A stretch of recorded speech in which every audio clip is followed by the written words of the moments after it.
Queridos, domingo passado eu preguei sobre cansado de esperar. Se você não ouviu essa mensagem, eu lhe aconselho a escutar. Eu mesmo já escutei algumas vezes. O versículo base dessa mensagem está em Provérbios 13:12, que diz: a esperança adiada faz o coração ficar doente, mas o desejo realizado enche o coração de vida. Então o versículo base diz que quando a gente espera algo e isso se adia e se adia, vamos enfermando, vamos ficando com o coração dodói, vamos ficando com o coração doente. Mas o desejo, quando se realiza, ele enche o coração de vida. Na verdade, queridos, a vida parece que é uma eterna espera, não é? A gente está esperando sempre por alguma coisa. Quando recebemos aquela coisa, ficamos felizes, e aí tem outra que a gente fica esperando. E eu não estou tratando aqui sobre esperar ou não esperar, mas eu estou tratando sobre o que é que eu faço enquanto eu espero. Como é que fica a minha alma, como é que fica meu coração? Porque a Bíblia diz que quando a esperança é adiada, o coração enferma, mas quando ela é cumprida, o coração se enche de vida. Disse domingo passado que nós estamos vivendo um ano onde a gente tem tratado do Kairos, que é o tempo de Deus. O nosso tempo é o Cronos. E quando a gente espera no nosso tempo, a gente espera no Cronos. Mas nós sabemos que no Kairos as coisas todas já se cumpriram.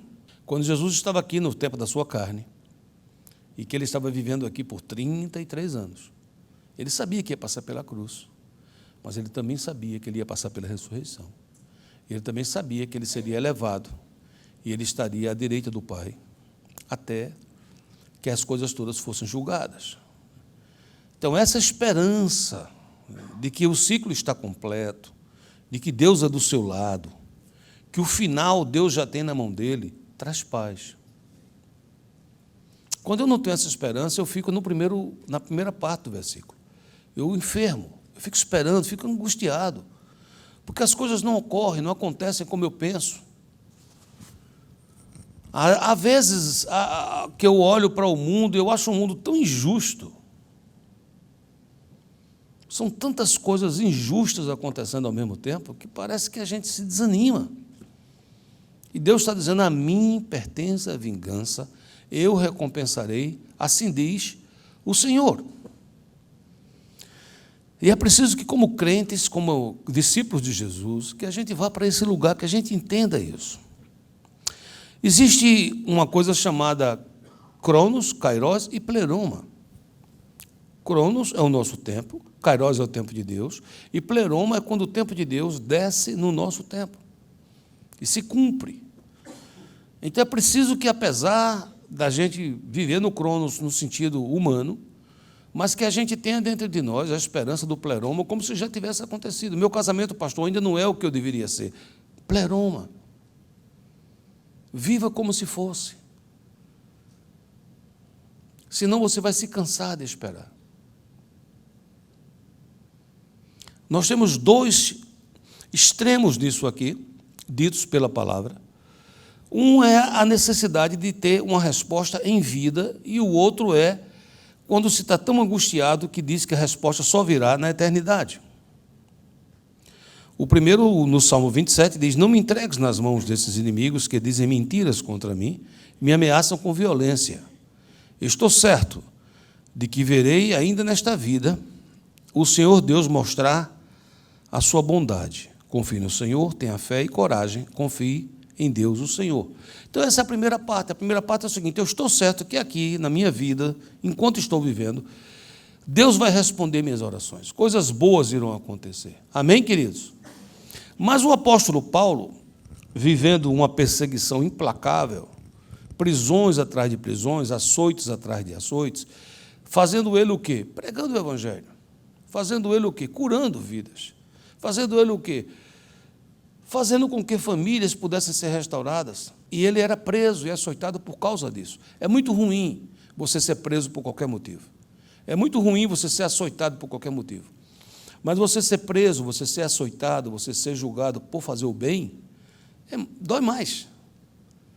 E apóstolo Paulo, nesse momento, ele diz em 1 Coríntios 15, se a nossa esperança em Cristo só vale para esta vida, nós somos as pessoas mais infelizes desse mundo.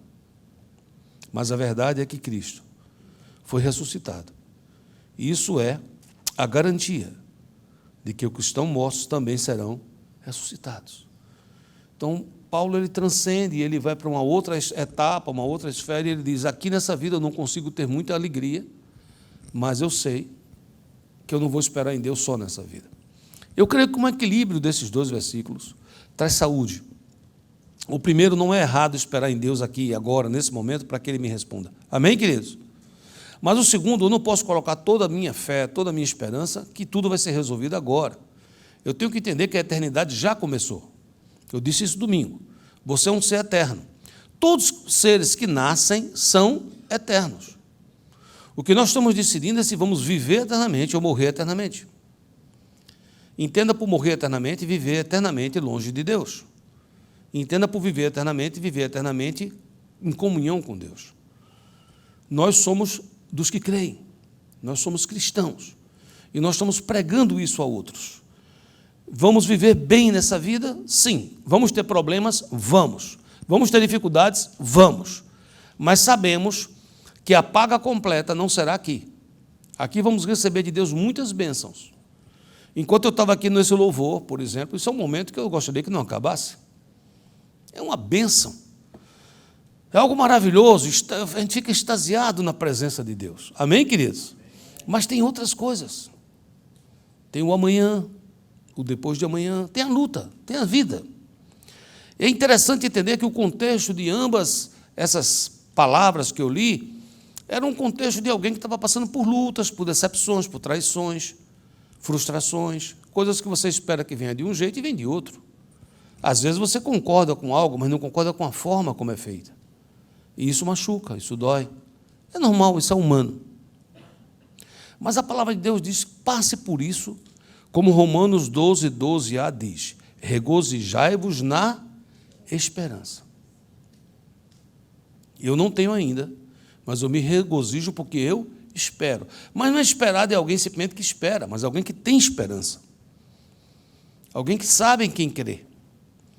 Como diz a palavra, eu sei em quem tenho crido, e estou bem certo que Ele é poderoso para guardar o meu tesouro até aquele dia. Nós entendemos que quando passamos por lutas com o Senhor, não é à toa. Em Romanos 5, 3, 6 diz, o sofrimento produz. O sofrimento produz. A palavra está ensinando que o sofrimento pode ser produtivo. Eu não sei o que você está passando hoje, mas Deus está dizendo, não se preocupa, porque esse teu sofrimento não será em vão. Eu estou produzindo algo bom. Eu estou fazendo algo bom em você. O grande ponto é que depois que a gente fala tudo isso, você vai para casa e você diz, eu queria isso para mim, mas como é que eu faço para desenvolver esta capacitação ou essa capacidade? Porque não é fácil. Quando a gente está esperando algo, você está regozijando. Não é fácil quando você ainda não recebeu um sim, você ainda não recebeu uma afirmação, você está com seu coração regozijado de alegria. Então, eu entendo que a Bíblia nos dá passos para que a gente possa desenvolver, porque isso não é algo humano, isso é algo espiritual, algo divino, e eu creio que, se a gente estudar a Bíblia, a gente recebe isso. Você quer receber? Então, de maneira bem simples, eu queria falar de 5 pontos. O primeiro é aprender a transferir a ansiedade através da oração. Você fala, como é que é isso, pastor? Todos nós, um dia ou outro, vamos ficar ansiosos. Isso faz parte da nossa vida. Isso é o humano, o ser humano. Alguns mais, outros menos. A psicologia, recentemente, descobriu que o princípio de meditação é inerente a todo ser humano. Você pode meditar em coisas boas, como você pode meditar em coisas ruins. Eu digo que a psicologia viu isso recentemente, porque a Bíblia já fala isso há mais de 2000 anos atrás. Muito mais. A Bíblia diz que, sobre tudo que você deve guardar, guarda o teu coração. Por quê? Porque dele procedem as fontes da vida. A Bíblia diz, assim como você pensa, assim será. Então, o que é que a Bíblia está me ensinando? Desde sempre. Os seus pensamentos vão te modificar muito mais do que você pensa. E o que é meditação, pastor? Meditação é quando eu fico over and over and over and over again, pensando na mesma coisa. Isso pode ser uma coisa positiva e isso pode ser uma coisa negativa. Segundo os estudiosos, nós temos de 5 a 15 segundos para decidir se a gente vai pegar aquilo ou não. Quando vem um pensamento negativo sobre a sua cabeça, você tem de 5 a 15 segundos para receber e começar um processo de meditação ou rejeitar. Rejeitar. Veja o que a Bíblia diz em Filipenses 4:6. Não andeis ansiosos de coisa alguma, em tudo, porém, sejam conhecidas diante de Deus as vossas petições, pela oração e pela súplica, com ações de graças. Junto com Filipenses 4:6, eu vou trazer 1 Pedro 5:7, que diz: lançando sobre ele toda a vossa ansiedade, porque ele tem cuidado de vós. Nós estamos falando de textos que foram escritos há mais de 2000 anos atrás. E eles estão tratando de uma coisa chamada ansiedade, preocupações. Não é uma coisa moderna. É moderna? Não é. É antigo. Sempre o homem teve isso. Mas a palavra de Deus, através de seus apóstolos, o apóstolo Paulo em Filipenses, o apóstolo Pedro em 1 Pedro, estão dizendo o seguinte: existe uma maneira de você resolver isso positivamente, para que você não se canse de esperar. E o que eles estão dizendo é, quando vier a ansiedade, quando vier a luta, quando vier aquele pensamento negativo, neste momento, você pode paralisar isso e transferir para Deus. Transferir para Deus, dizer: Deus, eu acabei de ter esse pensamento, e eu quero lançar sobre ti essa minha ansiedade, porque eu sei, e porque a tua palavra diz que o Senhor tem cuidado de mim. O Senhor nunca me abandonou. Já passei por muitas lutas, mas o Senhor nunca me abandonou. Então, é importante entender, quando ele fala, não andeis ansiosos. É interessante essa palavra, não andeis ansiosos, que dá a impressão de uma ansiedade que vem, e que entra, e que encontra a guarida, e que quando eu começo a andar, e eu começo a trabalhar, e eu começo a fazer as coisas, ela me acompanha. Eu estou ansioso. Eu estou ansioso todo o tempo. E ele está dizendo assim: não faça isso, mas, ao contrário, ore. Como eu devo orar? Você deve orar pela oração e pela súplica. Qual é a diferença de oração e súplica? Oração é conversar com Deus. É simplesmente falar. É simplesmente dizer: Deus, eu me sinto triste, eu estou sendo acusado. Na minha cabeça eu digo: eu mereço o que está acontecendo. Tem várias vozes aqui batendo em mim. Então você fala com Deus, você conversa com Ele, você tira de dentro de você. A súplica é um pouco diferente apenas do bater um papo, porque a súplica é quando você abre o coração e você escancara para Deus tudo que tem dentro de você. Você diz seus medos, você diz o que você está passando. E ele está dizendo que esse processo de oração e súplica, termina com ações de graças. Por entender que Deus nunca perdeu o controle da situação. Isso me leva ao segundo ponto, que é ter a gratidão como modo de vida. Essa semana nós comemoramos aqui neste país o Thanksgiving. Pelo menos de onde eu venho, no Brasil, não é muito comum ter um dia de ações de graça. Eu não sei, você de que região vem do Brasil, se teria alguma coisa mais efetiva. Quando eu cheguei aqui, eu fiquei muito impressionado de uma nação tão materialista ter um dia que para, e é considerado um dia importante, é feriado, para que possamos dar graças. Não é importante isso ou não? Mas, para não perder o costume, logo após o dia de ações de graças, nós temos o quê? Black Friday. Já agradeceu? Já agora vamos voltar a comprar, que essa é a vida, né? Será que é isso que Deus quer de nós? Será que Deus quer que a gente pare um dia por ano para dar graças? Gratidão não é isso. Gratidão precisa ser um estilo, um modo de vida. 1 Tessalonicenses 5,18 diz: em tudo, não sei se você entende o que significa em tudo. Recebi uma boa resposta, dai graças. Recebi uma resposta negativa, agradeça. Um amigo me traiu. No silêncio do seu quarto, diga a Deus, eu não entendo, me dói, mas eu te agradeço, porque o Senhor não perdeu o controle da situação. As coisas não estão do jeito que você pensava, mas você dá graças. E você diz, e por quê, pastor? Aqui diz que esta é a vontade de Deus em Cristo Jesus para convosco. O que é que significa isso? Lembra que eu falei que o sofrimento produz? Então, enquanto isso está rolando, enquanto isso está acontecendo, Deus está fazendo algo dentro de você. Deus pode mudar essa situação assim, mas Ele está, antes de mudar a situação, Ele está mudando a mim e a você. Está trabalhando dentro do nosso ser. A ação de graça é uma chave para a bênção. É ter um louvor antecipado. Experimente louvar sempre, entendendo ou não entendendo. Desenvolva uma atitude de gratidão e rejeite o espírito crítico. Não é fácil. Por que não é fácil? Nós nascemos reclamando. Quando o bebê nasce, para saber se ele está bom mesmo, o que é que ele faz? Ele chora. Tem até um ditado lá de onde eu venho que diz que quem não chora, não mama. Então a gente aprendeu isso. Vamos chorar, vamos reclamar. Vamos murmurar, vamos reclamar, porque senão a gente não mama. Mas a palavra diz que você já cresceu. Você já é um adulto em Cristo. E você não vai mamar porque chora, mas porque existe um Deus que te ama e cuida de você. Amém, queridos?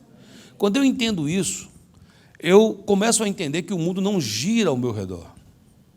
O mundo não está ao redor do meu umbigo. Eu não sou a última Coca-Cola do deserto. No entanto, Deus me fez útil, e Deus fez você útil. Apesar de toda essa confusão, você é alguém útil. Alguém nessa terra precisa de você. Você não sabe o poder quando você dá uma palavra de ânimo. Um dia desse eu fui com o Wilber comprar um carro. Enquanto a gente comprava, tinha um rapaz nos atendendo. E eu tive vontade de dar uma palavra àquele rapaz. Eu dei uma palavra àquele rapaz e dei até um beijo na cabeça dele. E ele disse a mim, pastor, eu precisava tanto desse abraço, de um pai. Eu estou aqui passando por isso, por isso, por isso. Eu nunca mais, eu não sei nem se vou ver mais aquele rapaz na minha vida, mas eu me senti feliz de contribuir de alguma maneira. Porque pancada já tem muita gente que dá, sim ou não? Então, o terceiro ponto importante, além de gratidão como modo de vida e aprender a transferir a ansiedade, é cultivar uma alegria interior, contribuindo. Tem uma alegria em contribuir. Naquele versículo inicial que eu li, parece que a alegria é só quando eu recebo. Mas, queridos, enquanto eu não recebo, existe uma alegria muito grande quando eu ajudo alguém.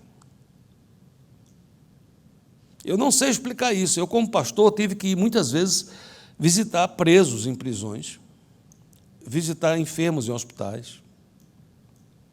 E não é fácil. Nem sempre foi fácil. Você entra numa prisão, aí tem que entrar num lugar, e fica num telefone, a pessoa do outro lado, um vidro, né? Teve uma vez especificamente que um rapaz matou a mãe crucificada. Ele ficou paranoico, começou a ver ETs, e a gente estava começando a igreja, a mãe que frequentava a igreja, e a gente soube a notícia que ela foi morta, crucificada por ele. Ele foi preso pela polícia, ele estava endemoniado. A polícia foram vários homens para poder prender um rapaz raquítico. Toda vez que eu fui visitar um preso, sempre tinha um vidro e um telefone. Nesse caso, me colocaram numa cela e jogaram ele dentro.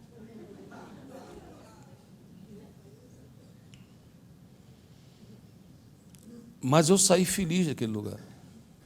Eu disse, como, pastor? Porque quando você olha para Deus, fala assim, o senhor quer dizer alguma coisa para essa pessoa? Me usa. E quando Deus te usa, aquela palavra de esperança, aquela palavra forte, aquela palavra de bênção que você vai dar, passa antes de chegar na pessoa em quem? Em nós.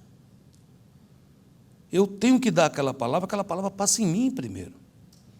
Essa palavra que eu estou dando a vocês, antes de chegar a vocês, ela passa por mim. Eu criei essa palavra, eu orei, eu escrevi, eu pausei sobre essa palavra, eu passei a minha semana. E eu estou aqui agora transmitindo para vocês. Então, enquanto eu transmito, eu acredito que transmito graça, mas antes de transmitir graça, ela passa em mim. É preciso que nós possamos entender o princípio da contribuição.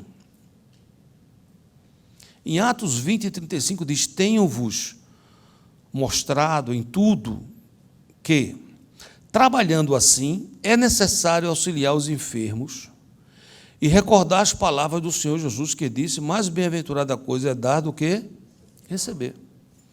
É muito difícil eu visitar um enfermo que eu não saia animado. Por quê, pastor? Eu não sei explicar. A gente chega para orar, chega para dar uma palavra, chega para levantar aquela vida. Quando eu chego no hospital, eu chego cansado. Eu estou sendo honesto. É uma visita que eu vou sem vontade de ir. Você já está com sua luta, com sua vida, e você diz: agora vai para o hospital visitar um enfermo. Não é algo que você diz: uau, que legal, era tudo que eu queria hoje, era ir no hospital visitar um enfermo. Mas quando eu chego lá, e muitos cristãos, eles pregam para mim, falta pouco para me converter ali com aquela pregação, porque eles têm uma palavra incrível. Pastor, o senhor não sabe, Jesus esteve aqui de madrugada, ele falou comigo, ele não sei o que lá. Eu saio de lá cheio do Espírito Santo. Eu fui dar. Uma das experiências mais assim engraçadas no sentido de diferente, foi quando nós fomos orar por Jace. Nós saímos daqui, um grupo de oração, mas era na época da Covid, então a gente não podia entrar no hospital. E nós ficamos num estacionamento, orando, clamando a Deus. Não tinha um que estava naquele estacionamento que não estava cheio do Espírito. Todos estavam, sabe, aquele desejo de tocar na irmã e com aquela certeza que o Espírito Santo estava tocando nela. Jace foi curada, Jace está entre nós. Sabe, amados, isso é o princípio do canal. Somos canais. Se passa a bênção, somos abençoados. Por isso que Jesus advertia tanto: não amaldiçoe, não amaldiçoe. Por que, Jesus? Porque quando você amaldiçoa alguém, a maldição passa antes em quem? Em você. Bendiga, abençoe. 2 Coríntios 9,7 diz: cada um contribua segundo propôs no seu coração, não com tristeza ou por necessidade, porque Deus ama ao que dá com alegria. Quando eu era criança, e eu escutei uma palavra, dizia assim: mais bem-aventurada coisa é dar do que receber. Eu fui muito contrário. Eu era criança, era pequeno. Eu dizia: está louco, não, isso não é bom não. O bom é receber, não é não? Dia de aniversário, a gente recebe presente. Dá, né? Eu vou lá no aniversário, vou dar um presente. Dou o presente e digo: a festa nem valeu a pena. Dei um presente desse e o bolo não foi muito legal, né? É uma mentalidade infantil. O que é que Jesus estava dizendo? Mais bem-aventurada coisa é dar do que receber. Por que você acha que ele estava falando isso? Quem dá, tem. Eu dou porque eu tenho. É muito mais feliz ser alguém que pode dar do que alguém que não tem condições de dar. Nós precisamos entender isso. Hoje, em livros aí que falam sobre prosperidade, inclusive livros não cristãos, livros seculares, eles falam sobre a importância do dar. Se você for ler, por exemplo, Pai Rico, Pai Pobre, que é um livro secular, tem um capítulo inteiro dedicado à doação. E o autor diz: eu não sei explicar, eu não entendo, mas se você quiser ser próspero, abra o bolso e comece a entender que a boa vida passa por você pegar um pouco do que ganha e doar. A gente tem um ministério maravilhoso. Muitas pessoas dizem: pastor, essa igreja é muito maravilhosa. Essa igreja quase não pede oferta, é rapidamente. Agora que o pastor Marcos passou 3 domingos aqui, pregando um pouco mais. Mas, normalmente, nossas ofertas são feitas assim: olha, agora é hora de ofertar, está aí, papá. Não é assim que é feito? Vocês não veem grandes pedidos de ofertas aqui. Mas é importante que a gente não, por causa dessa nossa maneira de agir, que a gente acha que o contrário disso, o exagero de pedir, não é bíblico.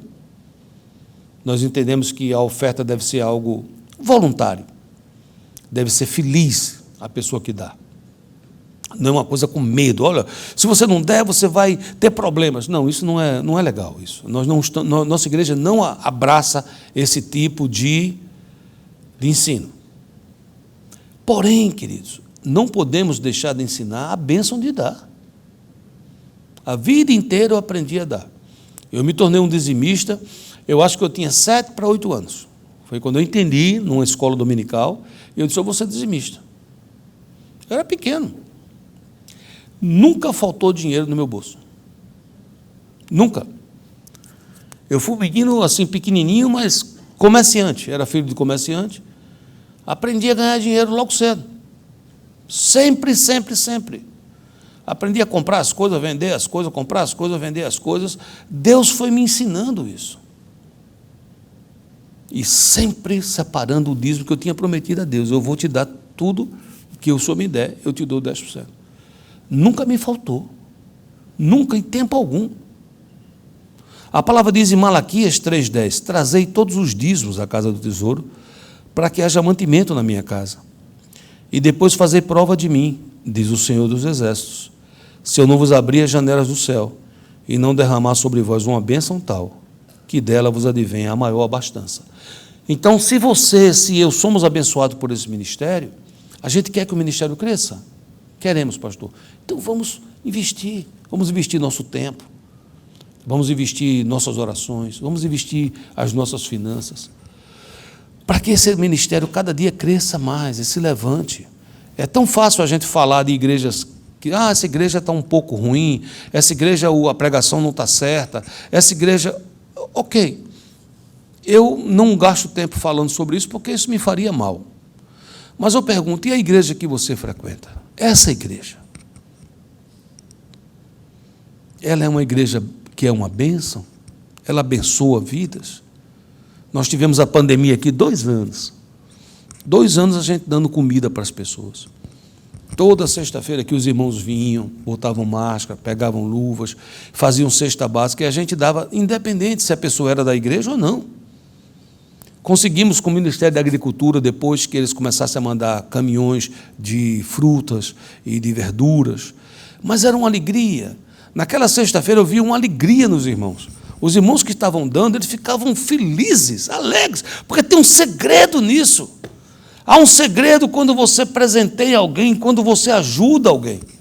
Nós não pertencemos a essa geração egoísta. Nós pertencemos a uma geração que tira do seu tempo para ajudar o outro, que conversa com o outro. Amém, queridos?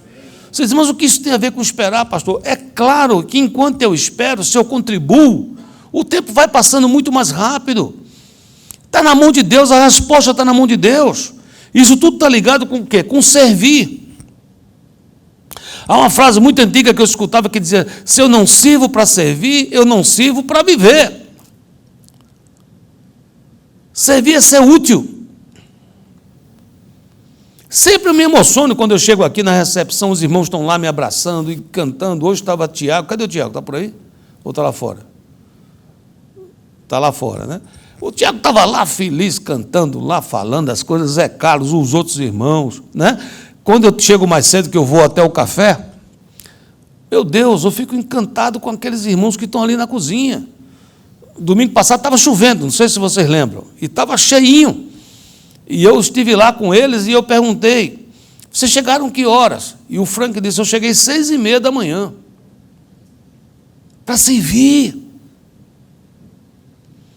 Com um sorrisão desse tamanho. Eu entro na cozinha, abraço eles. É claro que quando eu entro na cozinha, sempre tem uma coisinha que eles me dão, né? Mas é maravilhoso vê-los. Ver os pequenos discípulos, pessoas que estão dizendo assim, eu vou cuidar dos seus filhos. Eu gosto de ir lá, de orar com eles, de dizer, Deus abençoe vocês, porque eles estão servindo, os irmãos que estão aqui, nesse momento, está ali na mesa, está passando aqui os versículos que eu peço, Todos servindo, isso é uma bênção. Há um lugar para você. Efésios 6,7 diz, servindo de boa vontade como ao Senhor e não como aos homens. Essa igreja é uma igreja aberta. Se você tiver ideia, se você disser assim, pastor, eu queria ajudar, tem espaço para você aqui. Para você servir com os seus dons e com os seus talentos. Nós somos completamente abertos a isso. Colossenses 3,23 diz, e tudo quanto fizerdes, fazei-o de todo o coração como ao Senhor e não aos homens. A Bíblia sempre adverte, você fala, por quê? Porque quando a gente faz para os homens, a gente espera reconhecimento. Se não elogiam, se não falam, a gente se desanima. Mas, quando a gente faz para o Senhor, é diferente. Sim ou não? Eu estou vendo ali a Lúcia, o Nelson ali, ó, que são do Cusinarte. Trabalho maravilhoso, hein, irmãos? Estão ali, nos bastidores. Ah, não conheço eles, mas Deus conhece. O que eles fazem não fica incógnito. Atos 20:35 diz, tenho-vos mostrado em tudo, que trabalhando assim, é necessário auxiliar os enfermos. E recordar as palavras do Senhor Jesus, que disse, mais bem-aventurada coisa é dar do que receber. Quando a gente está ocupado servindo aos outros, minimizamos nossas tristezas. Nossas depressões ficam menores. Nossos problemas ficam menores. Às vezes eu desço da minha casa, vou pegar uma correspondência, mas eu gosto de conversar com tudo que é garçom que eu encontro pelo caminho.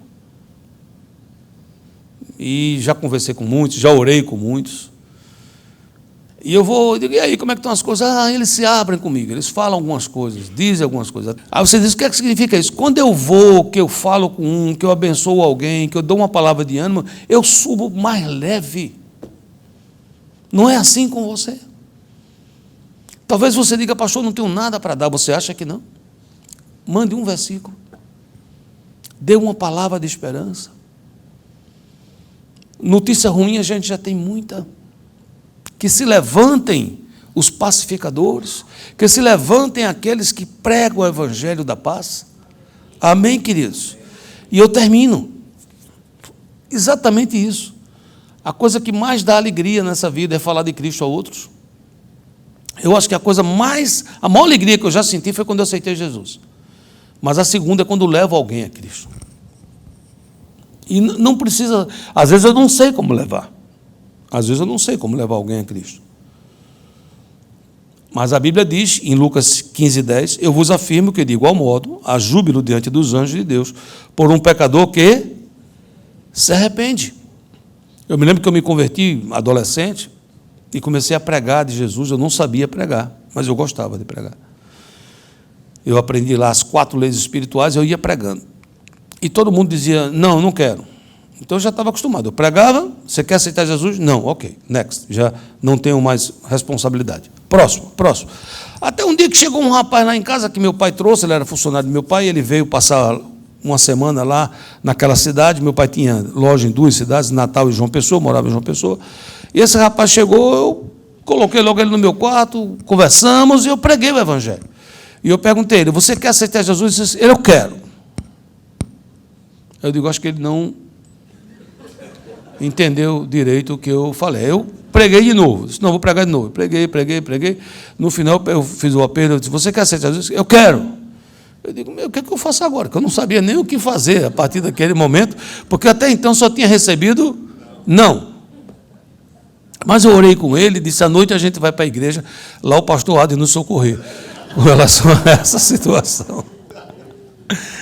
Anos depois eu encontrei esse rapaz, está firme na igreja, está firme com o Senhor, que ele me deu uma alegria de levar Jesus a outros. Quanto tempo faz que você não leva alguém a Cristo? Que você, pelo menos, não convida para vir aqui ao culto. Experimente fazer isso, isso traz uma alegria. Diz, pastor, nós estamos falando sobre esperar. E é isso mesmo, enquanto espera, transfira a sua ansiedade para o Senhor. Amém? Agradeça ao Senhor pelas coisas que estão acontecendo. Contribua, sirva e fale de Jesus para outros, você vai ver que a espera se tornará extremamente produtiva. Porque Deus já respondeu, eu disse domingo passado, quando Deus disse a Abraão, eu vou te dar Isaac. Deus estava pronto para Isaac, mas Abraão não estava pronto. Deus precisou de um tempo esperar para que Abraão pudesse se preparar para Isaac. O seu Isaac está a caminho.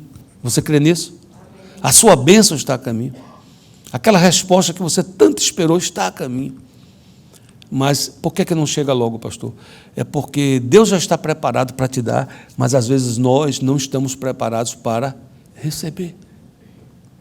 E eu quero, nesse momento, em nome de Jesus, dizer para você que a coisa mais preciosa nessa vida se chama paz. Não uma paz qualquer. Jesus disse, deixo-vos a paz. Eu não vou lá dou como o mundo a dá. Ou seja, tem dois tipos de paz, pelo menos. Tem a paz que o mundo dá e tem a paz que Jesus dá. E você pode perguntar, e qual é a paz que o mundo dá? A paz que o mundo dá ela é circunstancial. Recebi uma resposta positiva, me sinto em paz. Um aumento salarial, me sinto em paz. Mas ele está dizendo que a paz dele é diferente. Olha o que diz Filipenses 4:7 e assim terminamos. E a paz de Deus, que excede todo o entendimento, guardará o vosso coração e a vossa mente em Cristo Jesus. Amém, queridos? Pai amado, o Senhor conhece os nossos corações, nossas lutas, nossas ansiedades, nossos receios e nossos medos. Mas nós queremos, Senhor, aprender a transferir para Ti tudo em oração. Lançar sobre Ti a nossa ansiedade.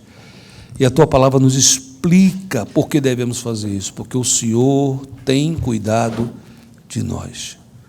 Nos ajuda, Senhor, a nos levantarmos no meio de tantas lutas e tantas batalhas e sermos gratos, sermos agradecidos, podermos contribuir, sermos aqueles que servem. E, ó meu Deus, dá-nos, Senhor, a graça de pregar, de falar de Jesus a outros. Nós pedimos tudo isso, Senhor, muito mais do que as respostas, porque eu sei que as respostas já foram dadas. O Senhor apenas aguarda o momento adequado para nos entregar as bênçãos. E eu quero pedir que venha a Tua paz, essa paz que o mundo não sabe explicar, não dá para explicar, ela excede todo entendimento. Vem sobre nós, vem com essa paz e enche o nosso coração, Senhor, para que possamos seguir, Senhor, seguir contigo. Em nome de Jesus oramos e o povo de Deus diz...